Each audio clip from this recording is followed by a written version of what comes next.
Hello and welcome to LocalGovTV. Joining me now is Neil McInroy, who is Chief Executive of the Centre for Local Economic Strategies. Neil, thanks for joining us. Pleasure, glad to be here. So firstly, Neil, with councils anticipating budget cuts of up to 30% over the next 4 years, what are the immediate challenges that local authorities face? Well, these are unprecedented cuts, and the immediate challenges for local government is how to actually deal with those cuts. The worry for us at the Centre is that we don't enter a doom loop scenario here, where the cuts occur, then the local authority produces less services, then the legitimacy falls, then they produce less services, and they end up in actually being a very, very small and narrow and very denuded local government. So I think there's a tipping point here, and councils need to make sure that they retain capacity and retain strategic control over services and not enter this doom loop scenario. David Cameron's Big Society plan proposes some radical changes at a local level, but what are the implications for local government? Well, the Big Society is an excellent brand.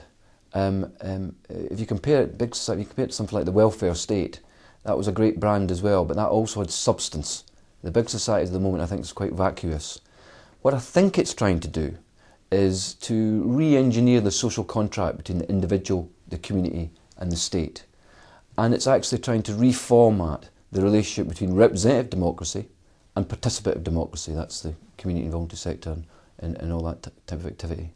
So it's trying to re-engineer that, and I think it brings very, very huge challenges in terms of trying to achieve that, particularly in an era of cuts. What are the benefits to councils and their communities in involving voluntary and community groups in public service decision making? Well, the community and voluntary sector has always had a key role in terms of service delivery.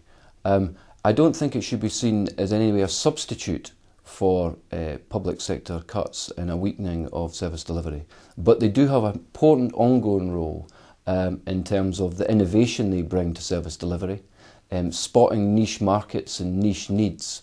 And clearly there's a possibility they could start delivering more services in terms of maybe libraries where more volunteers go in to work in the library. So I think there is potential, but I think the potential is perhaps slightly overstated.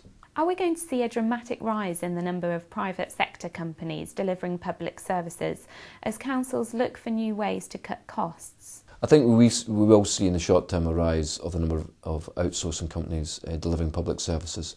I think there will also be many large outsourcing companies delivering services across a range of local authorities. So you could say instead of big society, we're actually getting big business. So it works counter to what the Big Society is trying to achieve. We do need to make sure that if there is outsourcing, that it does benefit local commercial companies. We should make sure that if there is outsourcing, it doesn't reduce democratic accountability of those services. So there's nothing in effect wrong with outsourcing, but certainly the scale and speed could be worrying. And finally, what would be your recommendations to local authorities looking to plot a course through potentially conflicting central government agendas? Well, clearly in the short term there's cuts to be made, and that's the overriding theme and challenge. I think ultimately though local government needs to realise that it has got a key place-shaping role, and it needs to retain capacity. It needs to retain the corporate brain that stewards a place effectively. And without, if it denudes and weakens that corporate brain, we could have a very, very difficult situation. So cuts, manage those cuts, but retain a capacity to think and do. Neil McInroy, thank you very much. Pleasure.